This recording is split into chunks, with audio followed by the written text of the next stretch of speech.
American president Donald Trump വലിയൊരു അപകടം മുൻകൂട്ടി കാണുകയാണ്. വെറുമൊരു രാഷ്ട്രീയ പരാജയമല്ല, മറിച്ച് തന്റെ പ്രസിഡന്റ് പദവി തന്നെ തെറിച്ചേക്കാവുന്ന ഒരു ഇംപീച്ച്മെന്റ് നീക്കത്തെ ട്രംപ് ഭയപ്പെടുന്നുണ്ട്.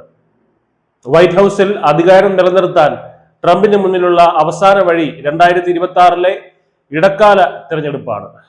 വാഷിംഗ്ടണിൽ നടന്ന റിപ്പബ്ലിക്കൻ എംപിമാരുടെ യോഗത്തിൽ വളരെ ഗൗരവകരമായ ഒരു മുന്നറിയിപ്പാണ് ട്രംപ് നൽകിയത്. നമ്മൾ ഇടക്കാല തെരഞ്ഞെടുപ്പിൽ വിജയിച്ചേ തീരൂ, ഇല്ലെങ്കിൽ എന്നെ ഇംപീച്ച് ചെയ്യാൻ അവർ എങ്ങനെയെങ്കിലും ഒരു കാരണം കണ്ടെത്തും. ഇതായിരുന്നു ട്രംപിന്റെ വാക്കുകൾ. നിലവിൽ US പ്രതിനിധി സഭയിൽ റിപ്പബ്ലിക്കൻ പാർട്ടിക്ക് നേരിയ ഒരു ഭൂരിപക്ഷം മാത്രമാണുള്ളത്. ഈ ഭൂരിപക്ഷം നഷ്ടപ്പെട്ടാൽ കാര്യങ്ങൾ കൈവിട്ടു പോകുമെന്ന് ട്രംപ് വ്യക്തമായി തിരിച്ചറിയുന്നുണ്ട്. എന്താണ് ഈ ഇടക്കാല തെരഞ്ഞെടുപ്പിന്റെ പ്രാധാന്യം?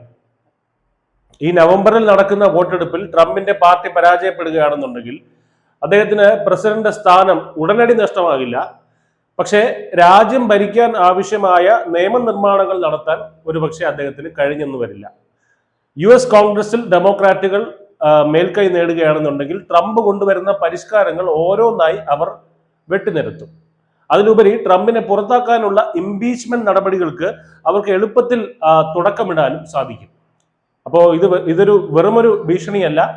വെനസ്വേലൻ പ്രസിഡന്റ് നിക്കോളാസ് മഡൂറോയെ പിടികൂടിയ സംഭവം ഉൾപ്പെടെയുള്ള വിഷയങ്ങൾ ഉയർത്തിക്കാട്ടി ട്രംപിനെതിരെ ഇംപീച്ച്മെന്റ് വേണമെന്ന ആവശ്യം ഡെമോക്രാറ്റുകൾക്കിടയിൽ ഇതിനോടകം തന്നെ ശക്തമാണ്.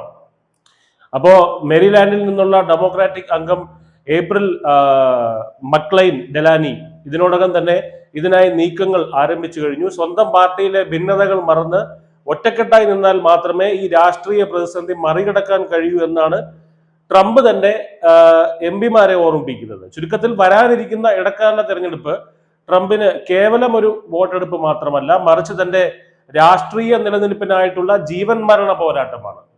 അമേരിക്കൻ രാഷ്ട്രീയം വരും ദിവസങ്ങളിൽ കൂടുതൽ കലുഷിതമാകുമെന്നുള്ള കാര്യം ഉറപ്പാണ്. ജനം ആരെ തുണയ്ക്കും എന്നത് ട്രംപിന്റെ മാത്രമല്ല, അമേരിക്കയുടെ തന്നെ ഭാവി തീരുമാനിക്കും. News desk, news India Malayalam.